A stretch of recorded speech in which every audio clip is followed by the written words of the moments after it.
जय जय श्रीमन्नारायण। बोलिए पुरुषोत्तम भगवान की जय। आप सभी वक्त सुने अधिक मास कथा अध्याय 4 पुरुषोत्तम मास कथा अध्याय 4। जय जय श्रीमन्नारायण। श्री नारायण बोले, हे नारद, भगवान पुरुषोत्तम के आगे जो शुभ वचन अधमास ने कहे हुए लोगों के कल्याण की इच्छा से हम कहते हैं, सुनो। अधिक मास बोला, हे नाथ, हे कृपा निधे, हे हरे, मेरे से जो बलवान है उन्होंने ये मलमास है ऐसा कहकर मुझ दीन को अपनी श्रेणी से निकाल दिया है। ऐसे यहाँ आए हुए मेरी आप रक्षा क्यों नहीं करते? अपने स्वामी देवता वाले मासादिकों को द्वारा शुभ कर्म से वर्जित मुझ स्वभाव में रहित को देखते ही आपकी दयालुता कहीं चली गई और आज ये कठोरता कैसे आ गई? हे भगवान, कंस रूप अग्नि से जलती हुई वसुदेव की स्त्री देवकी की रक्षा जैसे आपने की, वैसे ही हे दीन वत्सल, कहिए मुझ शरण आए कि आज कैसे रक्षा नहीं करते? पहले द्रुपद राजा की कन्या द्रौपदी की दुशासन के दुख से जैसे आपने रक्षा की, वैसे हे दीन दयाल, कहिए मुझ शरण आए कि आज कैसे रक्षा नहीं करते? यमुना में कालिया नाग के विष से गौ चराने वालों तथा पशुओं की आपने रक्षा की, वैसे हे दीन वत्सल, कहिए मुझ शरण आए कि आज कैसे रक्षा नहीं करते? पशु और पशुओं को पालने वालों एवं पशुपालनों को स्त्रियों की जैसे पहले ब्रज में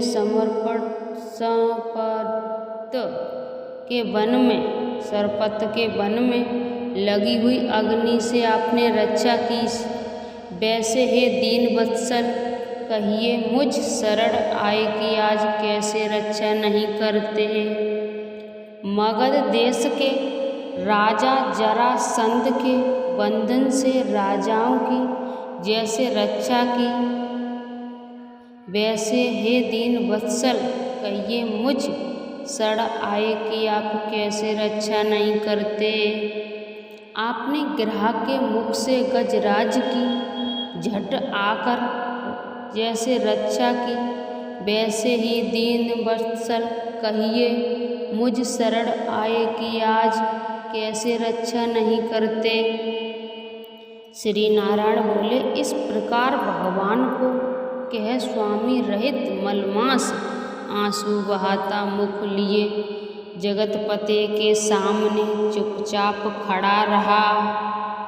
उसको रोते देखते ही भगवान शीघ्र ही दयार्द हो गए और पास में खड़े दीन मुख मलमास से बोले, श्री हरि बोले, हे वत्स्य, क्यों इस समय अत्यंत दुख में डूबे हुए हो?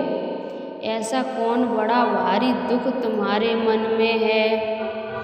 दुख में डूबते हुए तुमको हम बचाएंगे, तुम शोक मत करो। मेरी शरण में आया फिर शोक करने के योग्य नहीं रहता। यहाँ आकर महादुखी नीच भी शोक नहीं करता, किस लिए तुम यहाँ आकर शोक में मन को दबाए हुए हो? जहाँ आने से न तो शोक होता है, न कभी बढ़ोतरी आती है, न मृत्यु का भय रहता है, किंतु नित्य आनंद रहा करता है। इस प्रकार के वैकुंठ में आकर तुम कैसे दुखित हो? तुमको यहाँ पर दुखित देखकर वैकुंठवासी बड़े विस्मय को प्राप्त हो रहे हैं।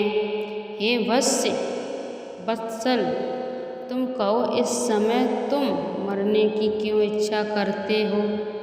श्री नारायण बोले, इस प्रकार भगवान के वाक्य सुनकर बोझा लिए हुए आदमी जैसे बोझा रखकर श्रास पर गिरास लेता है, इसी प्रकार श्वासोच्छ्वास लेकर अधिमास मधुसूदन से बोला। अधिक मास बोला, हे भगवान, आप सर्वव्यापी हैं, आपसे अज्ञात कुछ नहीं है। आकाश की तरह आप विश्व में व्याप्त होकर बैठे हैं। चर अचर में व्याप्त विष्णु आप सबके साक्षी हैं, विश्व भर को देखते हैं। विषय की सन्निधि ने भी विकार शून्य आप में शास्त्र मर्यादा के अनुसार सब भूत स्थित हैं। हे जगन्नाथ, आपके बिना कुछ भी नहीं है। क्या आप मुझ अभागे के कष्ट को नहीं जानते हैं?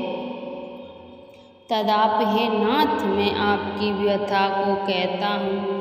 जिस प्रकार मैं दुख जाल में घिरा हुआ हूँ, वैसे दुखित को मैंने न कहीं देखा है और न सुना है। क्षण निमेष मुहूर्त पक्ष मास दिन और रात सब आपने अपने स्वामियों के अधिकारों से सर्वदा बिना भय के प्रसन्न रहते हैं। मेरा न तो कुछ नाम है, न मेरा कोई अधिपत्य है और न कोई मुझको आश्रय है। अतः क्षणाधिक समस्त स्वामी वाले देवों के शुभ कार्य से मेरा निरादर किया है। ये मलमास सर्वदा त्राजय है, अंधा है, गत्य है, गिरने वाला है, ऐसा सब कहते हैं। इसी के कारण से मैं मरने की इच्छा करता हूँ। अब जीने की इच्छा नहीं है। नित्य जीवन से तो मरना ही उत्तम है। जो सदा जला करता है वह किस तरह सो सकता है? हे महाराज, इससे अधिक मुझको और कुछ कहना नहीं है। वेदों में आपकी इस तरह प्रसिद्धि है कि पुरुषोत्तम, आप परोपकार प्रिय हैं और दूसरों के दुख को सहन नहीं करते हैं। अब आप अपना धर्म समझाकर जैसी इच्छा हो वैसा करें। आप प्रभु और महान हैं। आपके सामने मुझ जैसे पामर को घड़ी घड़ी कुछ कहते रहना उचित नहीं है। मैं मरूंगा, मैं मरूंगा, मैं अब न जीऊँगा, ऐसा पुन पुन कहकर वह अधमास, हे ब्रह्मा के पुत्र, चुप हो गया और एकाएक श्री विष्णु के निकट गिर गया। तब इस प्रकार गिरते हुए मलमास को देख भगवान की सभा के लोग बड़े विस्मय को प्राप्त हुए। श्री नारायण बोले, इस प्रकार कहकर चुप हुए अधमास के प्रति बहुत कृपा भार से अवसन्न हुए। श्री कृष्ण मेघ के समान गंभीर वाणी से चंद्रमा की किरणों की तरह उसे शांत करते हुए बोले। सूत जी बोले, हे प्रियो, वेद रूप रिद्ध के आश्रित नारायण का पापों के समूह रूप समुद्र को शोषण करने वाला बड़वाला नल अग्नि से समान वचन सुनकर प्रसन्न हुए नारद मुनि पुनः आदि पुरुष के वचनों को सुनने की इच्छा से बोले। यत् श्री बृहन्नारदीय पुराणे पुरुषोत्तम मास समाप्त, चौथा अध्याय समाप्त। आप सभी भक्तों को मैंने चौथा अध्याय सुनाया अधिक मास का। उसमें मैंने कुछ गलत बोला हो तो आप सभी मुझे माफ़ करें। जय श्री कृष्णा, जय श्रीमन नारायण, राधे राधे।